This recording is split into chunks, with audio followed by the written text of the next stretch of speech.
जो बात आज सामने फिर आती है दोबारा, और शायद उस पर क्वेश्चंस भी होंगे, वो म्यूकर की बात आती है एंड में। म्यूकर को मुकाबला करना है, दवाइयों की उपलब्धता बढ़ाई जा रही है, लेकिन एक बार फिर ये कहने की ज़रूरत है हमें कि कोविड आए एक डायबिटिक में तो म्यूकर की पॉसिबिलिटी बढ़ जाती है।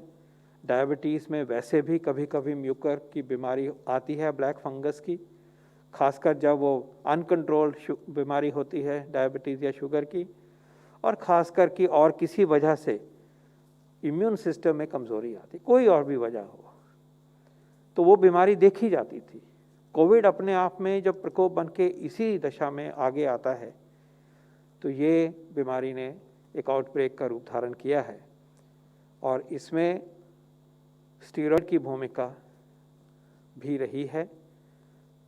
टाइम से पहले स्टीरॉयड देना, ज़रूरत से ज़्यादा देना, बिना ज़रूरत के ही देना, अनड्यू टाइम तक देते रहना, हाई डोज में देना, ये सब चीज़ें अप्रोप्रिएट या रैशनल ट्रीटमेंट से ऊपर चली जाती हैं।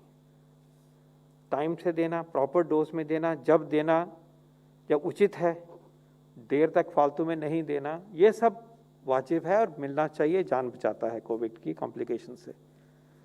लेकिन जब ये नियम टूटते हैं तो स्टीरॉयड का असर पॉजिटिव होने की बजाय ऐसा रूप धारण करता है कि वो नुकसान करे, और एक नुकसान जो है वो इस फंगस के इन्फेक्शन का जो है सामने आ रहा है। वैसे भी स्टीरॉयड ऐसे देते हैं तो और भी चीज़ें डिस्टर्ब होती हैं, डायबिटीज़ भी डिस्टेबलाइज हो जाती है, शुगर बढ़ जाता है। तो फिर विनती है कि हेल्थ प्रोफेशन स्टीरॉयड का इस्तेमाल ज़रूर करे। कोविड में जान बचाता है, लाइफ सेविंग है, कॉम्प्लिकेशन से बचाता है, इट्स अ वंडर ड्रग।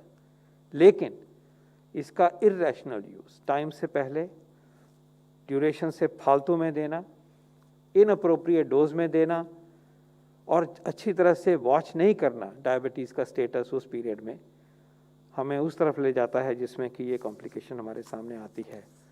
तो आगे ना ये एक आउटब्रेक बढ़े, और जो अनजाने में जो भी इस इरेशनल सिचुएशन में हो गया उसको आगे तक ना बढ़े और नुकसान ना हो, ये हम सबकी जिम्मेवारी है। ये भी सही हो सकता है कि कोविड बाय इटसेल्फ भी जो असर करता है डायबिटीज़ में, वो प्रेडिलेक्शन है, लेकिन उसको सब में तो नहीं हो रहा। इसलिए जो एडिशनल रीजंस हैं उनको हमें हटाना है, और इस बीमारी से हम बहुत हद तक बच सकते हैं। और इसके लिए सारे स्टेट्स में अच्छी तरह से एफर्ट हो रहे हैं। नोटिफाइबल डिजीज़ बना दिया गया है इसको एपिडेमिक एक्ट के अंदर, तो उससे इस इशू को समझ के कंट्रोल करने में और जो सर्विसेज प्रदान करी जानी चाहिए उसमें हमें अच्छी तरह से ऑर्केस्ट्रेट करने में मदद मिलेगी।